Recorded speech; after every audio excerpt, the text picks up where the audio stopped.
तकरीबन आधी रात होने को आई थी। पवन रेलवे स्टेशन पर खड़ा हुआ विजय रामेश्वर जाने वाली पैसेंजर ट्रेन का इंतजार कर रहा था। आसमान में लगातार बादल गरज रहे थे और देखते ही देखते तेज बरसात शुरू हो गई थी। मौसम के बदलते मिजाज के कारण विजय को अब ठंड से कपकपी छूटने लगी। खराब मौसम के कारण लगता है आज कोई पैसेंजर नहीं है। पूरा स्टेशन खाली पड़ा है। एक तो वैसे ही रात बहुत हो गई है, बस अब ट्रेन समय से आ जाए यार। अचानक प्लेटफॉर्म की बिजली कट हो जाती है और चारों ओर घना अंधेरा छा जाता है। मौसम लगातार बिगड़ता जा रहा था और बिना बिजली के अब स्टेशन पर खड़ा होना विजय को बहुत कठिन लग रहा था। अचानक ही ट्रेन की हॉर्न की आवाज सुनाई देती है और वहां एक ट्रेन आकर रुक जाती है। क्योंकि प्लेटफॉर्म पर कोई और पैसेंजर नहीं था, इसीलिए विजय जल्दी से ट्रेन में चढ़ जाता है। ट्रेन का डब्बा पूरी तरह से खाली था। सभी सीटें खाली पड़ी हुई थी, इसलिए सीट पर बैठने के बाद विजय अपनी आंखें बंद कर लेता है और उसी के साथ ट्रेन चल पड़ती है। थकान के कारण विजय को हल्की झपकी आ गई थी। कुछ देर बाद विजय को महसूस होता है उसके चेहरे के ऊपर पानी की बूंदें गिर रही है। वो चौंक कर आंखें खोलता है। विजय ने नजर घुमाकर चारों ओर देखा। बोगी में बिल्कुल अंधेरा था। सन्नाटे की साएं साएं के बीच लगातार तेज बारिश के गिरने की आवाज सुनाई पड़ रही थी। इसके साथ ट्रेन भी किसी स्टेशन पर रुकी हुई थी। विजय को कुछ असहज महसूस हो रहा था। उफ, मैं कितनी देर सो गया। ट्रेन रामेश्वरम पहुंच गई है क्या? मैं हूं कहां, कुछ समझ में नहीं आ रहा। विजय ने अपनी कलाई पर लगी घड़ी में समय देखा। समय अभी भी 12:05 ही दिखा रहा था, यानी कि वही समय जब वो ट्रेन में चढ़ा था। ऐसा कैसे हो सकता है? मुझे अच्छी तरह याद है कि ट्रेन में बैठने के बाद मेरी आंख लग गई थी और ट्रेन भी स्टेशन से छूट गई थी। फिर ये कैसे हो सकता है कि अभी भी रात के 12:05 ही हो रहे हैं? लगता है घड़ी खराब हो गई है। विजय ने पॉकेट से अपना मोबाइल निकाला, लेकिन उसमें भी 12:05 ही हुआ था। जीपीएस पर देखता हूँ अभी किधर पहुंचा हूँ।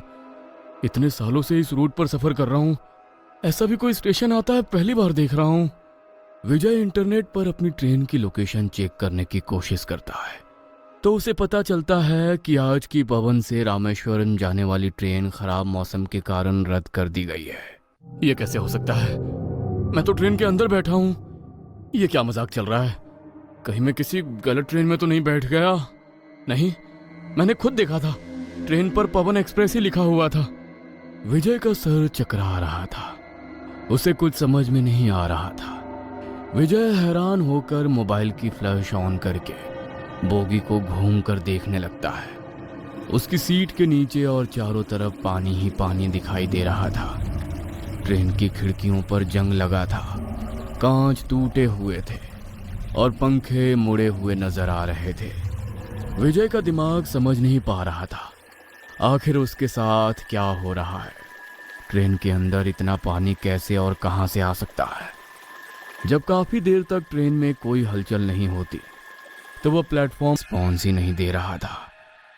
ऐसा लगता था मानो हैंग हो गया है। रह रह कर बादलों के गरजने और बिजली के कड़कड़ाने की आवाज दिल में हलचल पैदा कर रही थी।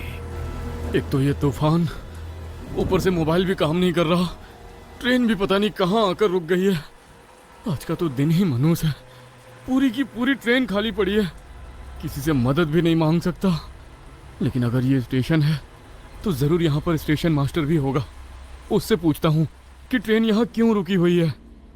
विजय स्टेशन पर उतरकर यहाँ वहाँ घूम रहा था, लेकिन स्टेशन पर भी उसे कहीं कोई नजर नहीं आ रहा था। अचानक उसे एक धीमी सी रोशनी नजर आती है जो दूर लटकी एक लालटेन से आती दिखाई दे रही थी। लगता है उधर कोई है। लालटेन के पास बेंच पर एक व्यक्ति अपना चेहरा ढककर लेटा हुआ था। इतने खराब मौसम में ये कौन है जो घोड़े बेचकर सो रहा है? विजय जाकर उस व्यक्ति के चेहरे से चादर खींचता है तो चादर के अंदर से जो चेहरा उसे नजर आता है उसे देखकर उसकी चीख निकल जाती है। सामने एक आदमी का गला सड़ा शव पड़ा हुआ था, जिसका चेहरा फूला हुआ था, आंखें बाहर को लटकी हुई थी और कपड़े पानी में पूरी तरह भीगे थे। उस व्यक्ति को देख विजय घबराकर एक कदम पीछे हो जाता है। तभी उसे महसूस होता है उसका हाथ किसी ठंडी चीज से छू गया है। चौंक कर वो मुड़कर देखता है तो पीछे एक 7-8 साल का बच्चा उसका हाथ थामे खड़ा हुआ नजर आता है। बच्चे के हाथ बर्फ की तरह ठंडे थे, शरीर पानी में भीगा हुआ और चेहरा सफेद पड़ चुका था। आंखों की पुतलियां गायब थी। ऐसा लगता था जैसे वो कोई जीवित बच्चा नहीं बल्कि मुर्दा हो। विजय का रोम रोम डर से कांप उठा था। तभी बेंच पर लेटा व्यक्ति उठ खड़ा होता है। कहाँ जाओगे बाबू? तुम बोल कैसे सकते हो? तुम तो, ये सब मेरा वहम है, ये सब सच नहीं हो सकता। विजय बच्चे से अपना हाथ छुड़ाकर उल्टे पांव भागने लगता है। तभी उसे सीटी की आवाज सुनाई देती है। ये सीटी, लगता है टीटी है। उसने मुझे देख लिया है। थैंक यू भगवान, मुझे तो लगा था आज ये मुर्दे मुझे यहाँ से जिंदा लौटने ही नहीं देंगे। अंधेरे में विजय को कोई व्यक्ति सामने खड़ा नजर आता है, जो सीटी बजाकर उसे रुकने का इशारा कर रहा था। काला कोट पहने वो व्यक्ति विजय को टीटी ही नजर आ रहा था, लेकिन उसका चेहरा अभी भी स्पष्ट नजर नहीं आ रहा था। सर, ये कौन सा स्टेशन है? पता नहीं मैं कैसे यहाँ पहुँच गया। Please help me. Next train कितने बजे जाती है यहाँ से? जो यहाँ आता है यहाँ से फिर कहीं नहीं जाता। यही तो है आखिरी ही जा रहा था। अचानक स्टेशन पर लगे बल्ब स्पार्क करने लगते हैं और अभी तक बंद पड़े बल्ब जल उठते हैं। बल्ब की हल्की रोशनी में विजय देखता है कि टीटी का भी पूरा शरीर पानी में भीगा है।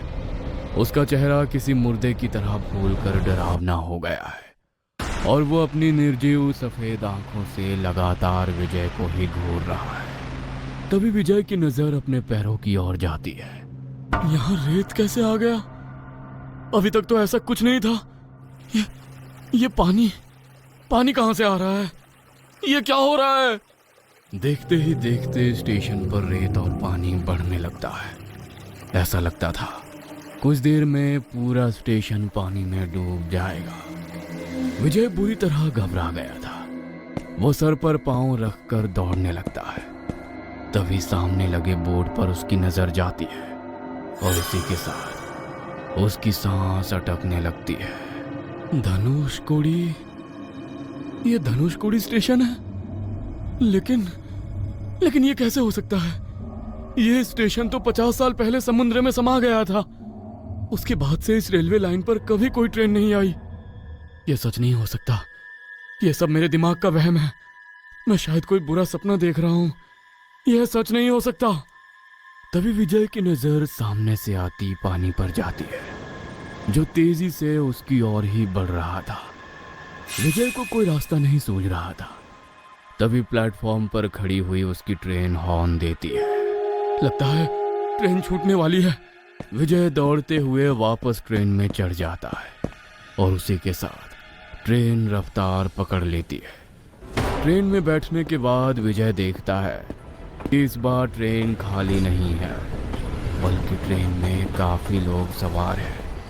एक औरत गोद में बच्चा लेकर उसे सुला रही है। एक आदमी सीट पर बैठा झपकी ले रहा है। विजय भी जाकर सीट पर बैठ जाता है और जोर जोर से सांस लेने लगता है। डर और घबराहट के कारण अचानक उसको चक्कर आता है और वो अपने होश खो बैठता है। अगली सुबह उसकी नींद लहरों की आवाज से खुलती है। आंख खोलकर वो खुद को रामेश्वरम में समंदर के किनारे पाता है। सूरज उग चुका था। सब कुछ बिल्कुल नॉर्मल लग रहा था। लोग आ जा रहे थे, मछुआरे जाल डाल रहे थे। सब बिल्कुल ऐसा था जैसे कभी कुछ हुआ ही ना हो। मैं बच गया? विजय ने उलट पलट कर अपने हाथ देखे। सब ठीक था, कोई चोट नहीं, कहीं कोई जख्म नहीं। शायद वो सब एक बुरा सपना था। हाँ, बुरा सपना ही था। लेकिन मैं यहाँ बीच पर, तभी उसकी नजर दूर खड़े एक पुरानी ट्रेन के डब्बे पर पड़ी। विजय उसकी तरफ बढ़ने लगा। ट्रेन के दरवाजे पर पहुंचते ही उसका दिल तेजी से धड़कने लगा। अंदर वही सन्नाटा, वही जंग लगी सीटें, वही टूटे कांच, और फिर उसकी नजर एक सीट पर पड़ी।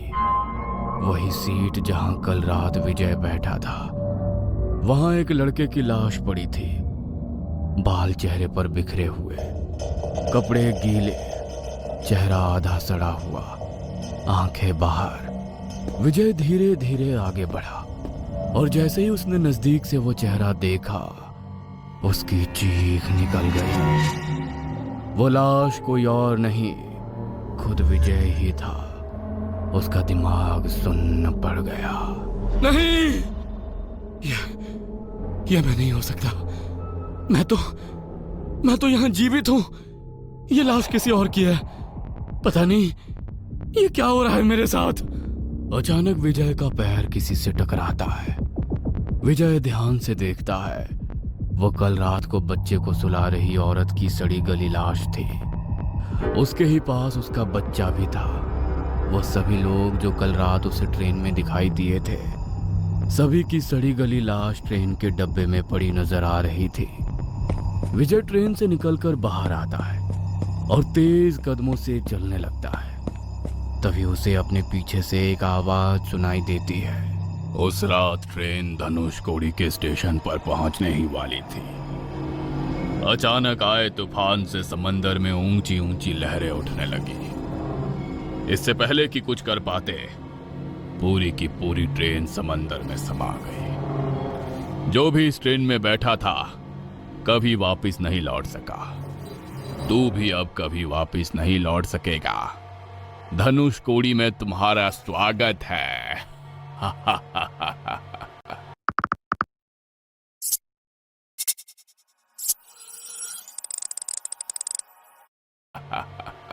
नहीं, नहीं, यह नहीं हो सकता। मैं तुम्हारी बातों में आने वाला नहीं हूं। यह सब मेरे दिमाग का वहम है। मुझे यहां से दूर जाना होगा। विजय पूरी ताकत लगाकर दौड़ रहा था। तभी उसने महसूस किया कि दौड़ते हुए उसके पैरों के निशान रेत पर बन ही नहीं रहे हैं। वो बुरी तरह से चीख रहा था, लेकिन आसपास से गुजर रहे लोग उससे बिल्कुल अनजान थे। मेरे पैरों के निशान क्यों नहीं दिखाई दे रहे हैं? तो क्या मैं? विजय ने मुड़कर स्टेशन मास्टर की ओर देखा। उसे वहां टीटी के अलावा बाकी मर चुके लोगों की आत्मा भी खड़ी नजर आती है, जो हाथ से इशारा करके उसे अपने पास बुला रही थी। अगले ही पल वो खुद को फिर से धनुषकोडी रेलवे स्टेशन पर पाता है, जहां प्लेटफॉर्म पर ट्रेन खड़ी हुई थी। स्टेशन पर अंधेरा था और आसमान में कड़कती बिजली के साथ जोरदार बारिश हो रही थी। विजय की आत्मा बाकी लोगों की तरह हमेशा के लिए इस स्टेशन पर फंस कर रह गई थी, जो आज भी इंतजार कर रहे हैं कि इस स्टेशन पर कोई ट्रेन आए और उन्हें इस तूफान से बचाकर वहां से निकाल ले जाए। साल 1956 में धनुषकोडी में पूरी ट्रेन तूफान के कारण समुद्र में डूब गई थी। धनुषकोडी शहर वीरान होकर समुद्र में लीन हो गया था और तब से लेकर आज तक वो रेलवे स्टेशन खंडहर बना अपनी तबाही की कहानी खुद में समेटे खड़ा है। उस रात मरने वालों की आत्मा आज भी वहीं कैद है। तभी तो धनुषकोडी को घोस्ट सिटी कहा जाता है। अगर आप कभी रामेश्वरम जाए तो भूल कर भी रात के समय धनुषकोडी में ना रुके। आज की ये कहानी आपको कैसी लगी, कमेंट में जरूर